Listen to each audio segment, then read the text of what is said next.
Martial World Teyvat Chapter 1b. Fatebringer as a legendary hand cannon within Destiny, even if it shot a pure energy projectile. It was still a hefty gun. And as I pulled the trigger, I realized why even strong, supernatural guardians had to be careful of their gun's recoil, as I could all but feel my wrist scream in denial at how my arm shot upwards from the insane recoil of the gun shooting out its bullet that hit the tree and violently exploded, sending pure beautiful sun's light everywhere. And that shadowy monster screamed in both strangled fury and pure hate. As it finally took clear physical form that I could see. It was humanoid, clad in rags of smoky shadows, but its body was almost normal looking, if not corpse pale from what I could see under its shifting cloth of shadows. But its neck. It's like someone squeezed the life out of a memory foam tube and the memory foam never returned to normal, and I realized that the rasping choke noise was its attempt at making noise through its clearly crushed neck. It was, to put bluntly, fucking scary, but even as I pulled down my arms and I absorbed the recoil of the stupidly powerful revolver's recoil, I still was able to see the lower chest area of the being exploded, sending pitch black gore everywhere as my second shot landed on the monster's waist area instead of the upper chest like I wanted to. They always said, close enough was only something you could apply to things like horseshoes and hand grenades. But shooting Fatebringer was also in that category, as each round exploded with extreme force, not unlike a hand grenade itself.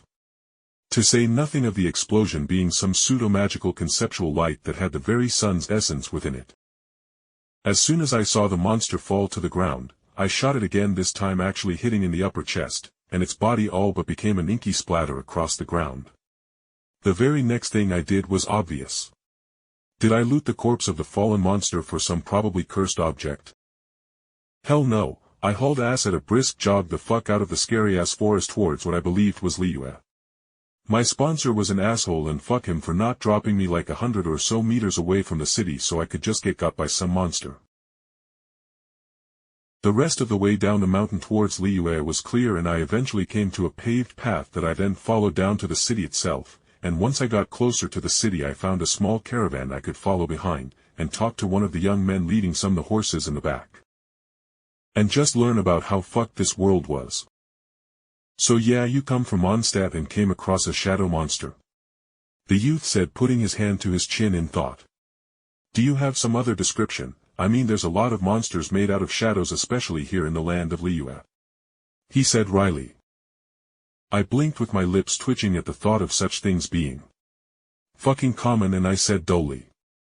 It had some kind of crushed neck and made some weird clucking or rasping noise when it tried to attack me. I explained further, and he smacked his fist into his hand as his eyes light up. Ah! He said in understanding.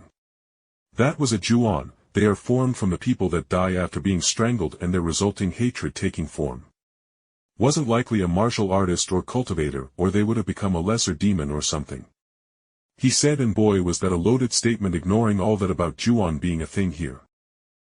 So how are martial artists and cultivators treated here in Liyue? Over in Mondstadt it's pretty regimented, with the strong people being part of the Knights of Favonius and whatnot, I said, evenly trying to get more details about martial artists and cultivators, but this kid apparently named Li Zan apparently didn't know much.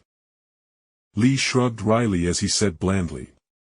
I don't know much honestly. Martial artists are violent, as they need to be, to become stronger and evolve their bodies, so besides hiring them for all our trips, we don't get involved with them if we can help it. But there is 5 major dojos in Liyue recognized by all, and a couple dozen large family clans that rule over much of Liyue's internal business. Li explained before pausing and shrugging. As for cultivators, I know even less. The 3 sects of Liyue are famous for being mysterious for a reason. They are always recruiting for their endless war against evil cultivators and of course the demons that constantly plague the countryside, but they disdain non-cultivators and hate martial artists for being hacks that weren't talented enough to walk their path. Li explained, obviously not all that enthused at the subject. I got a good bit more answers from Li, and I played at being from Mondstadt with a background as a metallurgy expert and inventory coming to Liyue for the more available minerals and ores. Even the city gate guard bought my story about meeting the Juon and having to leave my supplies behind, as they were apparently famous for going after people's supplies to make them slowly stew and suffer before perishing in the mountains of Liyue in agony. With them purposefully ending the person via brutal strangling, so they would become a Juon as well. Liyue was an utterly fucking massive city in reality.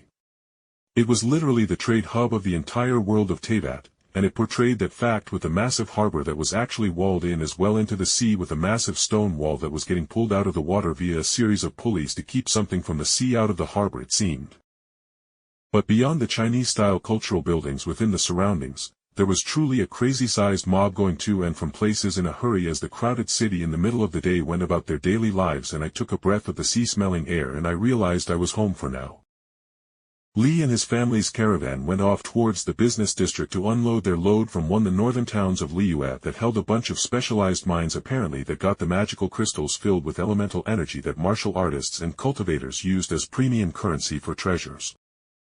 But for normal people or for more normal purchases in general, the world seemed to run off of using coins made out of actual precious metals in iron, copper, and apparently forged steel.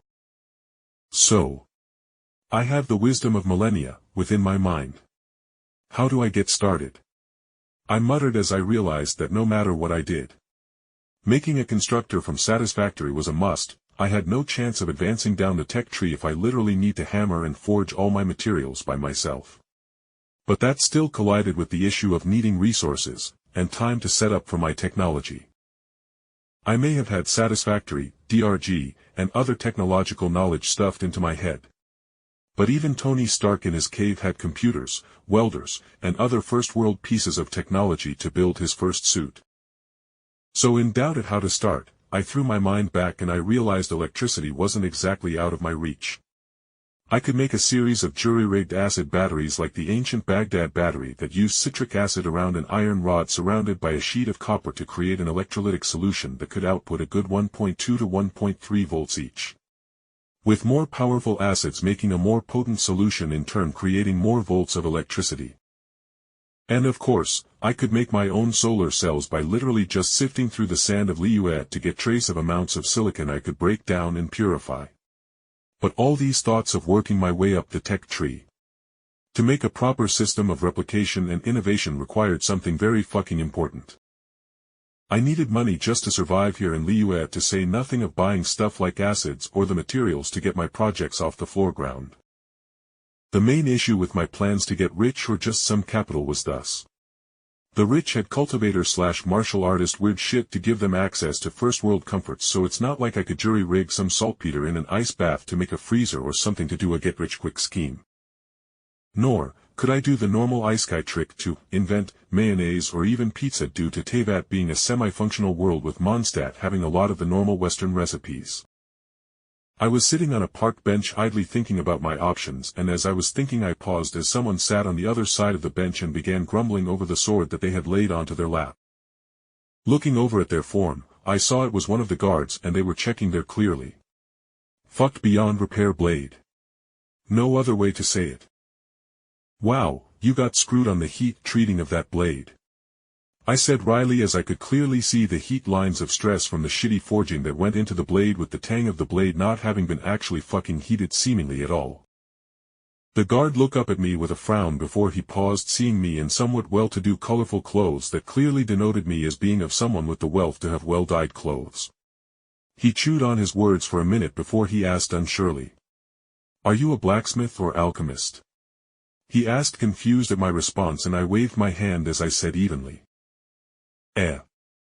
Bit in the middle. Honestly, I study and work with metals, but instead of making tools or weapons, though I more study the effects metals have on the world and their capabilities.